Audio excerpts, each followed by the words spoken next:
तो चलिए आज बात करते हैं पावर की साइकोलॉजी की एक मैकियावेलियन नजरिए से।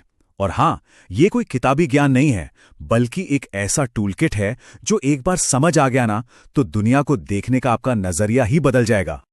अच्छा, कभी सोचा है कि कुछ लोग ऐसे क्यों होते हैं जो बिना कोशिश किए ही एक कमरे में सबका ध्यान खींच लेते हैं? मतलब वो कुछ बोलते भी नहीं, फिर भी उनकी मौजूदगी में एक वजन होता है। ऐसा क्यों होता है? बस इसी सवाल के जवाब में ना इस पूरी फिलॉसफी की जड़ें छिपी हैं। तो इसका जवाब मिलता है इस एक लाइन में। आत्मविश्वास ये कोई अच्छी आदत या खूबी नहीं है। नहीं, ये एक हथियार है। और अगर कोई इसे नहीं उठाता तो कोई और इसे उठाकर उसी के खिलाफ इस्तेमाल करेगा। सीधी सी बात है। तो ठीक है, अगर ये एक लड़ाई है तो इस ताकत को पाने का पहला कदम क्या है? सबसे पहले अपने सबसे बड़े दुश्मन को पहचानना। और मजे की बात यह है कि वो दुश्मन कहीं बाहर नहीं है, वो हमारे अंदर ही बैठा है। इसे कहते हैं अंदर का नौकर। और एक बात साफ समझनी होगी, ये कोई हमारी पर्सनैलिटी का हिस्सा नहीं है। नहीं, ये एक तरह की प्रोग्रामिंग है, एक कंडीशनिंग जो बचपन से हमारे दिमाग में डाली गई है कि हमेशा दूसरों से इजाजत लो, उनकी हां में हां मिलाओ, सवाल मत उठाओ, बस अपनी हद में रहो। अब देखिए इन दोनों माइंडसेट के बीच का जमीन आसमान का फर्क। एक तरफ है अंदर का नौकर जो हर बात पर पूछता है, क्या ये ठीक रहेगा, क्या मुझे ये करना चाहिए? और दूसरी तरफ है सॉवरेन या शासक जो ऐसे चलता है जैसे ये दुनिया उसी के लिए बनी हो। फर्क साफ है, एक हकीकत को मानता है और दूसरा हकीकत को बनाता है। तो ठीक है, दुश्मन की पहचान हो गई। अब क्या? यहीं से कहानी में एक जबरदस्त ट्विस्ट आता है। अगला कदम है इस अंदर की कमजोरी के खिलाफ खुली बगावत। और एक बात समझ लीजिए, ये कोई सेल्फ हेल्प वाला धीरे धीरे खुद को सुधारो वाला प्रोग्राम नहीं है। बिल्कुल नहीं। ये एक सर्जिकल स्ट्राइक है। अपने अंदर की हर उस छोटी से छोटी सोच, हर उस आदत पर एक सीधा हमला जो हमें कमजोर या छोटा महसूस कराती है। ये सुधार नहीं, ये विद्रोह है। हाँ, ये सुनने में थोड़ा कठोर लग सकता है, लेकिन इस पूरी सोच का यही सार है। अच्छा इंसान बने रहने की जो ये चाह होती है ना, सबको खुश रखने की कोशिश, वही सबसे बड़ी कमजोरी बन जाती है।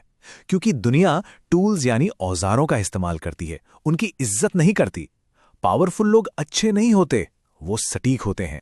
तो सवाल यह है कि ये बगावत करनी कैसे है? इसे एक तरह की मेंटल जिम समझिए। जब भी अंदर से वो नौकर वाली आवाज आए कि पीछे हट जाओ या सॉरी बोल दो, तो उसका ठीक उल्टा करना है। स्पेस लेने से डर लगे तो और ज्यादा स्पेस लो, सफाई देने का मन करे तो एकदम चुप हो जाओ। और इसे बार बार करना है, तब तक जब तक यही आपका डिफॉल्ट रिएक्शन ना बन जाए। तो ठीक है, हमने अंदर के दुश्मन को तो शांत कर दिया, लेकिन जंग जीतने के लिए हथियार भी तो चाहिए।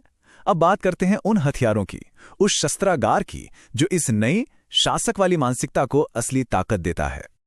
ये 3 मुख्य हथियार हैं, आपकी मौजूदगी, आपकी खामोशी और आपके शब्द। सुनने में बहुत सिंपल लगता है ना, लेकिन यकीन मानिए इनका सही इस्तेमाल ही पूरे खेल को पलट सकता है। तो चलिए एक एक करके इन्हें डीकोड करते हैं। सबसे पहले बात करते हैं मौजूदगी की। जरा एक शिकारी की इमेज अपने दिमाग में लाइए। क्या वो कभी भाग दौड़ या हड़बड़ी में दिखता है? नहीं, उसकी हर एक मूवमेंट सोची समझी होती है। यही है पावरफुल प्रेजेंस का राज। आपकी धीमी नपी तुली चाल और आपका ठहराव ये बिना कुछ कहे बता देता है कि सिचुएशन आपके कंट्रोल में है, आप सिचुएशन के नहीं। अब आते हैं वाणी पर, और यहां एक बहुत बहुत बड़ा फर्क है जिसे समझना जरूरी है। देखिए, ज्यादातर लोग बोलते हैं ताकि लोग उन्हें समझें, उनसे सहमत हों। लेकिन पावरफुल लोग बोलते हैं ताकि लोग उनकी बात मानें। उनकी आवाज में डिस्कशन नहीं होता, फैसला होता है। वो फैक्ट्स बताते हैं, एक ऐसी हकीकत जो फाइनल है। और सटीक वाणी का मतलब है कुछ शब्दों को अपनी डिक्शनरी से हमेशा के लिए हटा देना। जैसे शायद, मुझे ऐसा लगता है, सॉरी आपको डिस्टर्ब किया। ये सब क्या है? ये सब हैं वर्बल लीक्स। ये आपकी अथॉरिटी को लीक कर देते हैं। ये सिग्नल देते हैं कि आप खुद अपनी बात पर श्योर नहीं हैं। इन्हें हटाना मतलब अपनी बातों में फौलाद जैसी मजबूती लाना है।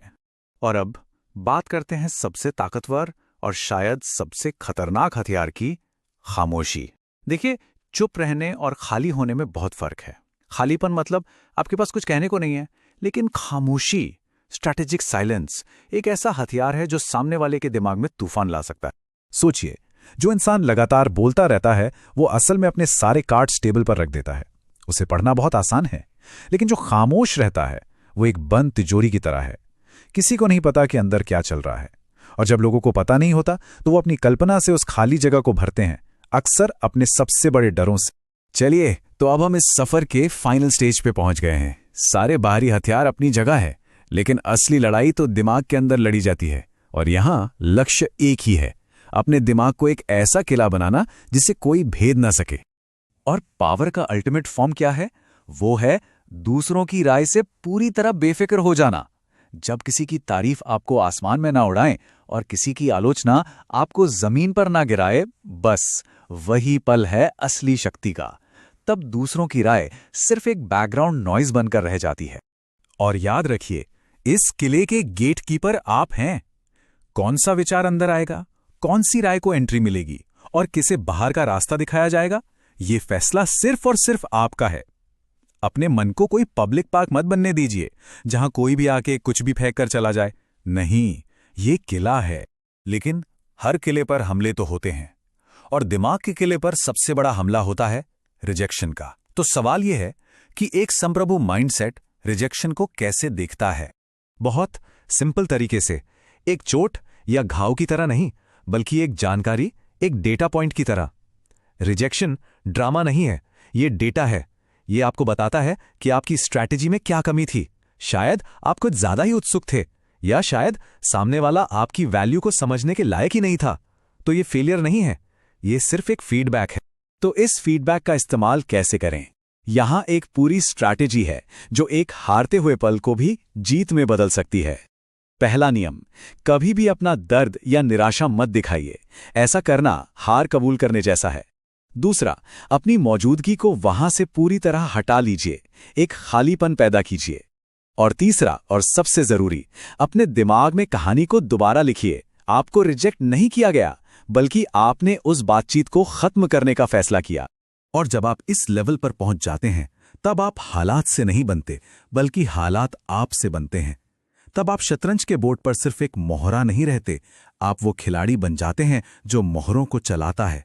नियम अब दुनिया के नहीं होते, नियम आपके होते हैं। तो आज हमने साइकोलॉजिकल अथॉरिटी के इस पूरे ब्लूप्रिंट को समझा, और ये सब समझने के बाद एक आखिरी सवाल मन में आता है। जरा सोचिए, जब किसी की अपनी बनाई हुई हकीकत इतनी ठोस हो जाए कि वो नेगोशिएबल ही ना रहे, तो फिर डरने के लिए बचता ही क्या है?